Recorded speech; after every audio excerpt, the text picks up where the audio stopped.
Hey guys, what's up? Yo, so I'm still on this rant. Okay, I'll say there are so many things that could be extracted from one topic.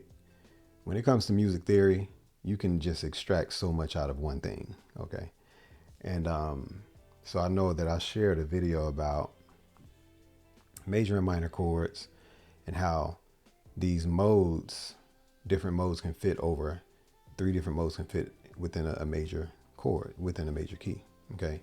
And the same thing is true with the minor chords. There are three different modes that can fit over a minor chord.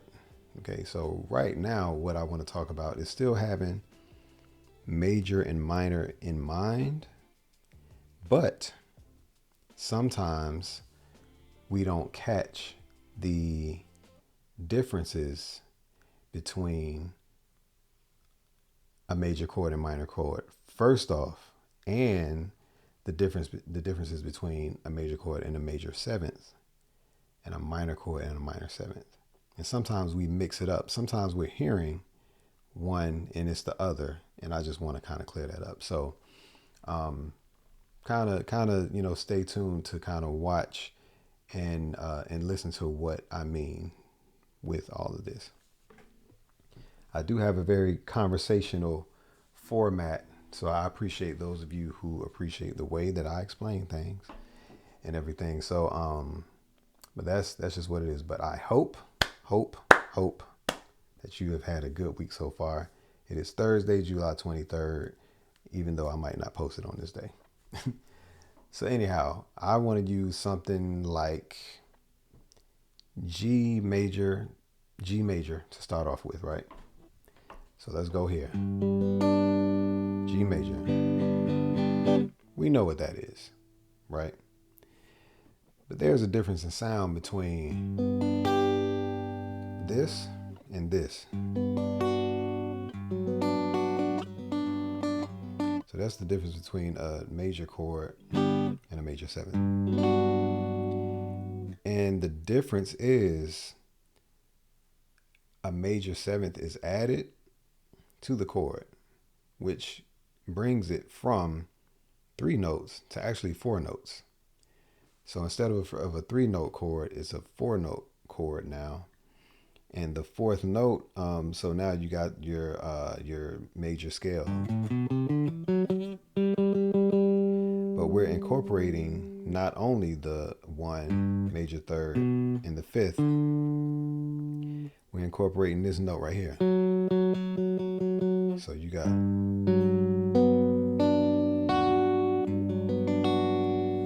so those are the notes within, it's really that. And you got another 7 up there. Okay. Now, keep all that stuff in mind. So again, 3 notes within a regular major chord. There are 4 notes within a major 7th chord. Now, the same thing is true when it comes to a minor chord. If I were to play a G minor, number one, we can hear the difference between a major scale, a major chord and a minor chord. Different, okay? They just have a minor chord has a more darker, more suspenseful type of sound. A little bit of tension, not, well, I wouldn't say tension, but just the intervals are different, okay? But I don't want to say magically, but if I were to lift my pinky, it's going to sound a little more, I don't want to call it pleasant, but just, it'll lighten up a little bit. Bum, bum, bum, bum. So that's the difference between bum, bum, and with the G major, bum, bum, bum, bum. Okay, there's a difference. With the minor chord, the minor 7 chord, the same thing is true. It goes from there being 3 notes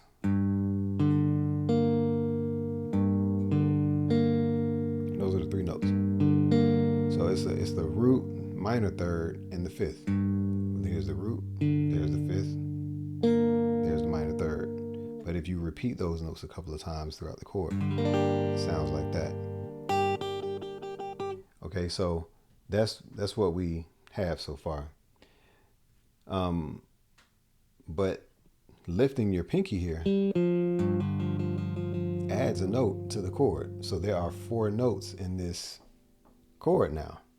So it's no longer a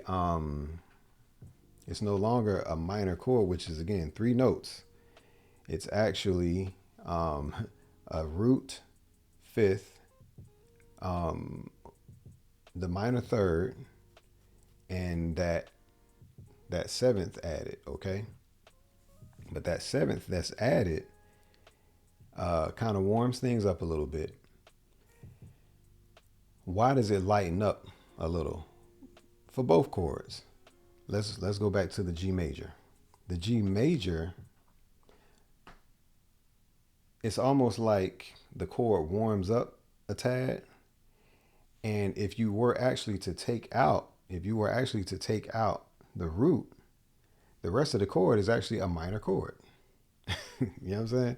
So it's like a different root over a minor chord, but that extension kind of creates the major third, the fifth, and the major seventh forms a minor chord. That by itself, that triad forms a minor chord. So here is the G major. There's that. If I play these 3 notes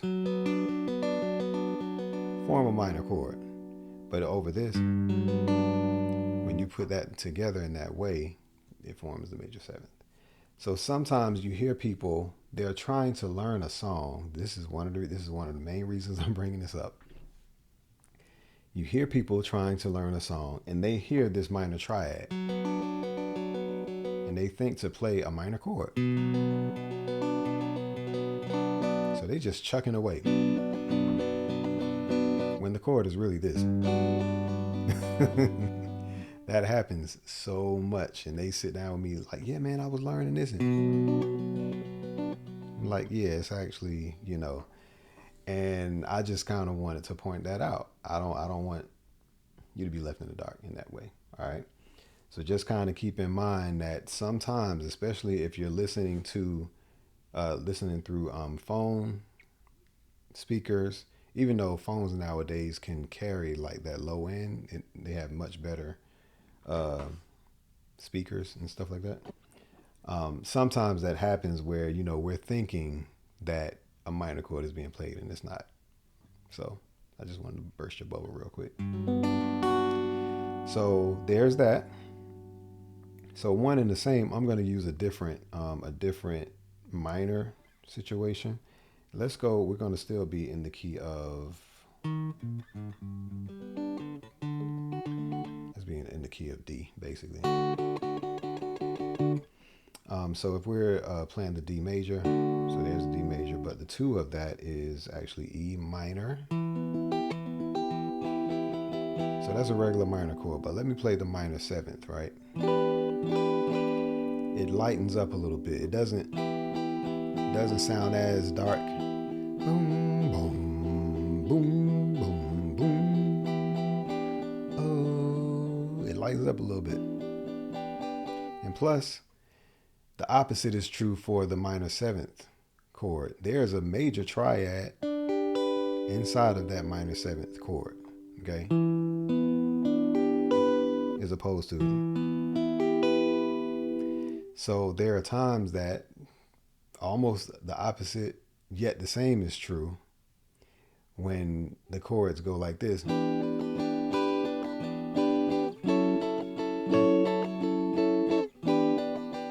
And they hear the major triad in it, and they end up playing something like, yeah, man, I was practicing this song.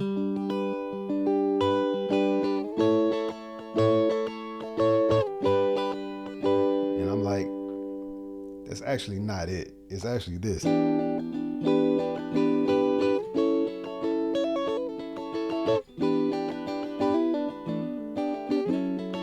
They're like, oh man, really?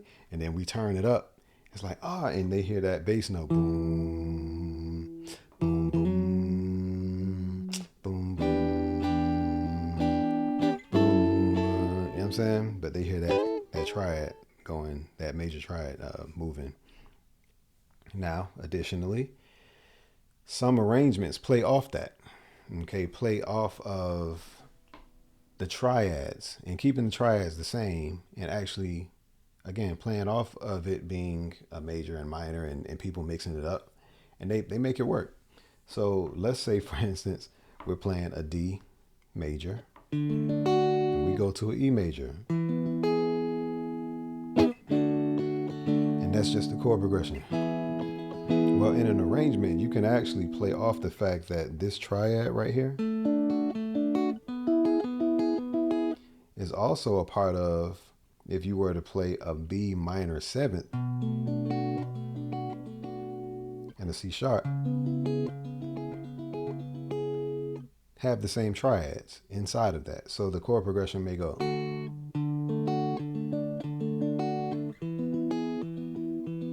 go to the B. You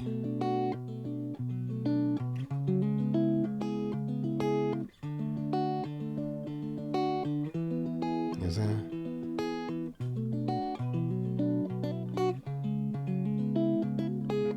So that does happen, and they use it in a chord progression and make it work, especially in an acoustic song or whatever. You can put as much music around it as you want to, but they keep the same triad and they're just changing the bass notes, and it changes the whole structure of the chord.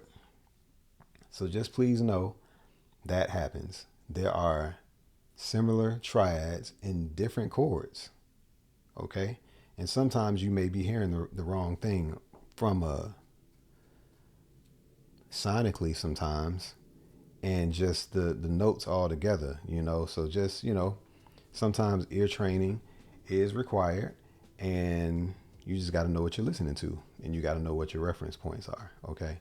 So I just wanted to mention that as that's just me showing love. But I mentioned to actually, subscribe. Like 75% of people who watch my channel are not subscribed. I'm like, man, we gotta do something about that. We gotta do something about that. So subscribe, please. If you find what I'm sharing valuable. If you don't find it valuable, take this right here and click off my channel. You see how I did that? Because I really don't care. I mean, it don't bother me none. I want to I want to give value to the people who it matters to. Okay. I can do everything on this channel that anybody on another channel can do. I just enjoy the conversational format. I make tweaks. I make it better over time. Some of y'all think I talk too much. Kind of don't care. But, if you like it, drop a gift. You know what I'm saying? Complete the exchange of, receiving value. And, drop $5, $7. If you're feeling generous, $10, that will help. It really helps me, and it motivates me, and it makes me know that what you're getting is valuable, So that's what that is. So thank you for hearing me. Share this if you want to share it. Drop a comment, thumbs up, okay? Or do yourself a favor, and if you find something that was valuable, go where what is valuable to you. And guess what? I love you either way. Nothing's gonna stop me from loving you, and I'm saying that in love. Okay, go get the valuable information that is valuable to you. But if you find what I'm doing to be valuable, I ask that you exchange value. Okay. Because there are actual principles at work that work in your favor when you do that. And when you withhold, it works against you. So I'm just saying that as a helper to you. All right, y'all. Hope you have a good, I don't know what time you're going to be watching this, but whatever time this is, I hope you're having a good that. If it's nighttime, I hope you're having a good night. If it's morning time, I hope you're having a good morning. All right. So love y'all. Peace.